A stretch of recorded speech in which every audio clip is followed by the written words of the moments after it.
کچھ اپنے زوم میں اسلام کی خدمت کرتے ہوئے کہتا چلا جا رہا ہے جو اسے نہیں کہنا چاہیے، بلکہ ہم تو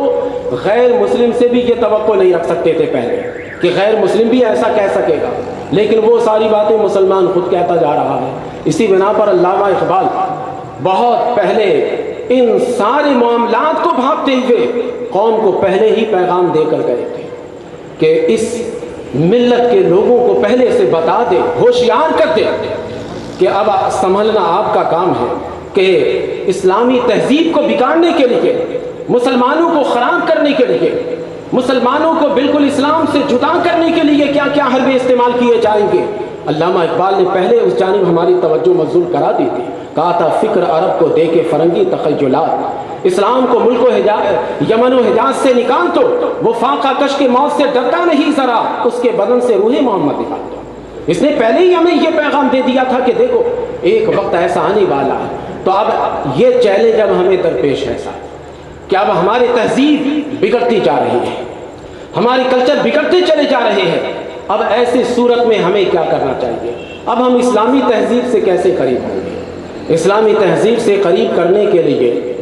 کسی زمانے میں ادارے خالی نہیں ہوتے، ہر زمانے میں ادارے اپنے اپنے طور پر کام کرتے رہتے ہیں۔ دینی مدارس میں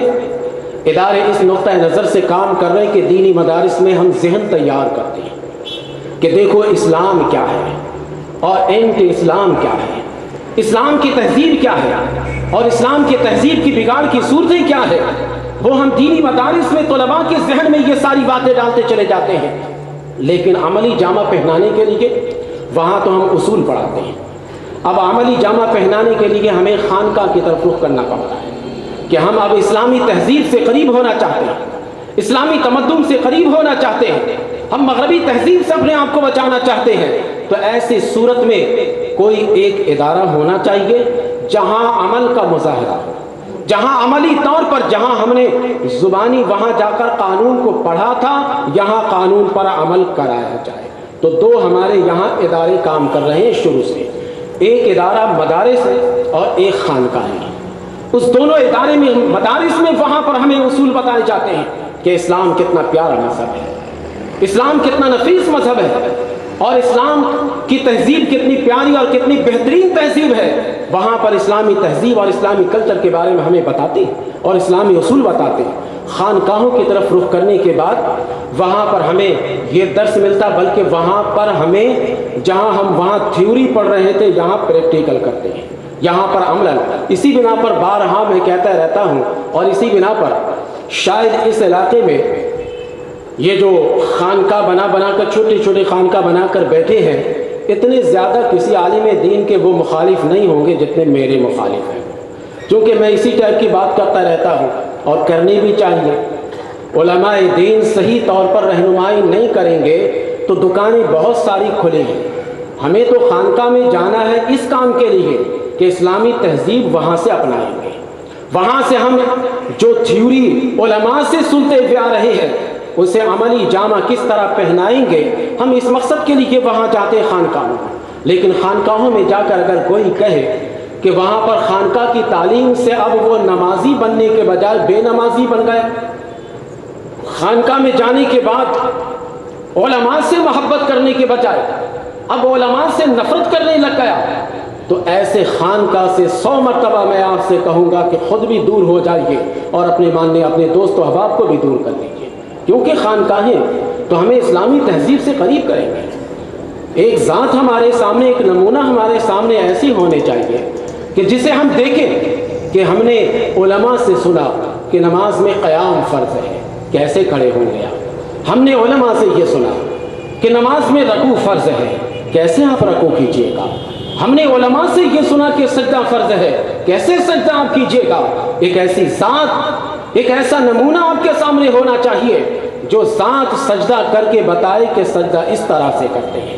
جو ذات رکوع کر کے بتائے کہ رکوع اس طرح سے کرتے ہیں، جو ذات قیام کر کے بتا دی کہ قیام اس طرح سے کرتے ہیں۔ تو یہ خانقاہوں میں جا کر اسلامی تہذیب سے ہم قریب سے قریب تر ہوتے ہیں، اور یہ مخدوم المشائخ علیہ الرحمہ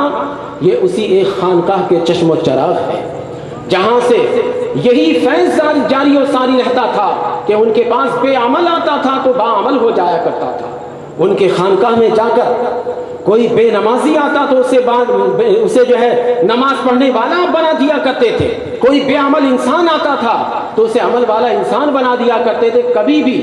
ان جیسے خانقاہوں میں اسلام کے خلاف کوئی باتیں نہیں ہوتی تھی. تو حضرت مخدوم المشائخ علیہ رحمہ کی یاد ہم اور آپ منا رہے ہیں اسی بنا پر کہ کم از کم اس قسم کے محافل منا کر جب ہمیں مغربی تہذیب سے قریب کیا جائے گا تو ہم کم از کم ان جیسے محافل میں آ کر اسلامی تہذیب سے قریب ہو جائیں گے، کیونکہ بزرگان دین کے محافل میں آنے کا مقصد اسلامی تہذیب سے قریب ہونا ہے، اسلامی کلچر سے قریب ہونا ہے. تو یہ دوسرے چیلنج کا حل بھی ہمارے یہاں موجود ہے. جیسے پہلے چیلنج کا حل ہمارے یہاں موجود کہ باکردار قسم کے لوگ ہمارے پاس ہیں اور بہترین سیرت کے مالک ہمارے پاس اس قسم کے لوگ ہمارے پاس موجود ہیں،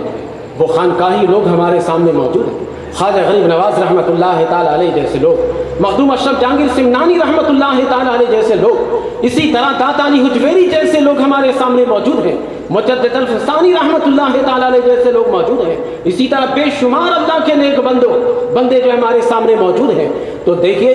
ایک طرف جب یہ آپ اپنی طرف سے چھاپ ہٹانا چاہتے ہیں کہ نہیں اسلام دہشت گرد نہیں ہے، تو اسلام مسلمانوں کے کردار کو پیش کرنا ہوگا تو انہی خانقاہی لوگوں کو پیش کرنا پڑے گا. اسی طرح سے جب اسلامی تہذیب کی بات آئے گی، تب اسلامی تہذیب سے آپ کو جو ہے قریب کرنا ہے، تو اسلامی تہذیب کی جب بات آئے گی تو کبھی آپ ایسے شخص کو سامنے پیش کیجئے گا کہ جس کے سر پہ قادری ٹوپی ہے، دکھائیے کہ دیکھیے یہ ہے اسلامی تہذیب. کبھی کسی کے سر پہ چشتی ٹوپی ہے، آپ اسے سامنے لا کر دکھائیں کہ تم کہتے ہو کہ اس پرفتن دور میں بھی اسلام کو یہ چیلنج ہے کہ مسلمان اسلامی کلچر کے بجائے وہ مغربی تہذیب کی طرف جا رہے ہیں. تو دیکھیے آج کے دور میں بھی خانقاہوں کے ذریعے چاہے وہ قادری ٹوپی ہو، چاہے وہ چشتی ٹوپی ہو، چاہے نقش بندی ٹوپی ہو، چاہے وہ سہروردی ٹوپی ہو، چاہے وہ اشرفی ٹوپی ہو، کوئی بھی ٹوپی ہو، کم سے کم اس ٹوپی کو سر پہ رکھنے کے بعد آپ کو دیکھنے کے بعد غیر بھی یہ گواہی دینے پر مجبور ہو جاتا ہے کہ یہ مسلمان ہے، یہ مجبور ہو جاتا ہے. اور بلکہ خانقاہوں سے منسلک ہونے کے بعد ہمارے حلیہ میں تبدیلی بھی آ جاتی ہے. ایک وہ انسان جو خانقاہ سے منسلک نہیں ہوا تھا اس وقت اس کو دیکھیے تو ایسے گھوم پھر رہا تھا، لیکن خانقاہ سے منسلک ہونے کے بعد اب وہ سر پہ ٹوپی رکھنے لگتا ہے، گلے میں پٹا رکھنے لگ جاتا ہے، اب وہ دیکھیے تو ہاتھ پہ تصویر رکھنے لگتا ہے. یعنی یہ اسلامی تہذیب جسے آپ کہیں وہ اسلامی تہذیب کے قریب ہوتا چلا جاتا ہے. تو یہ ایک اسلامی تہذیب سے قریب لانے کا ایک راستہ اور ایک واسطہ ہے. اسی راستہ اور واسطہ کی یاد منانے کے لیے ہم اور آپ بیٹھے کہ کم از کم اس کے ذریعے سے ہم ایک وہ مسلمان جو اسلام کی تہذیب سے دور ہوتے چلے جا رہے ہیں اسے اسلامی تہذیب سے قریب کرتے ہیں. تو اس طرح سے ان جیسے محافل کو منا کر ہم اسلامی تہذیب سے قریب کرتے ہیں. تو دوسرا جو چیلنج اسلام کو درپیش ہوا اس کا حل بھی خانقاہ میں موجود ہے.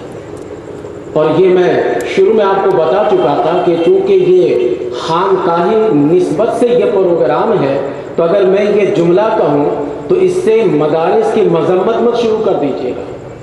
کہ دیکھا شفیع صاحب نے رات اقرار کیا کہ صحیح معنوں میں اسلامی تہذیب خانقاہوں میں. دیکھو مدارس کا نام تو انہوں نے نہیں لیا، یہ میں چونکہ خانقاہی لوگ ہیں بیٹھے اور مخدوم المشائخ علیہ رحمہ کی شناخت دراصل خانقاہ سے ہی ہے زیادہ تر، اس لیے میں بار بار خانقاہ کا لفظ استعمال کر رہا ہوں. لیکن میں پہلے بتا چکا تھا کہ مدارس میں اسلامی تہذیب اس کے جو ہے اصول بتائے جاتے ہیں اور خانقاہوں میں اسلامی تہذیب پر عمل کراتے ہیں. یہ فرق ہے دونوں میں. تو اگر آپ کو اصول نہیں معلوم ہوگا تو آپ اس پر عمل کیسے کیجیے گا. تو دوسرے چیلنج کا حل بزرگان دین کے تعلیمات میں اور وہاں پر موجود ہے. ایک تیسری بات بیان کر کے میں ختم کرتا ہوں کہ تیسرا چیلنج ہمارے لیے کیا ہے، اور یہ بہت ہی اہم چیلنج ہے کہ آج ہمارے یہاں پوری نئی نسل کو بہکا کر اس جانب جو ہے بڑھا دیا گیا ہے. وہ تیسرا چیلنج ہمارے یہاں یہ ہے کہ ہم اب نئی نسل کو مادیت کی طرف مائل کر رہے ہیں، روحانیت سے دور کر رہے ہیں. مادیت کی طرف اس طرح ہم مائل کر رہے ہیں کہ اب ہمارا عقیدہ قرآن و حدیث کے تعلیمات پر بڑا کمزور ہوتا چلا جا رہا ہے. جیسے پہلے روحانیت کا یہ عالم ہوتا تھا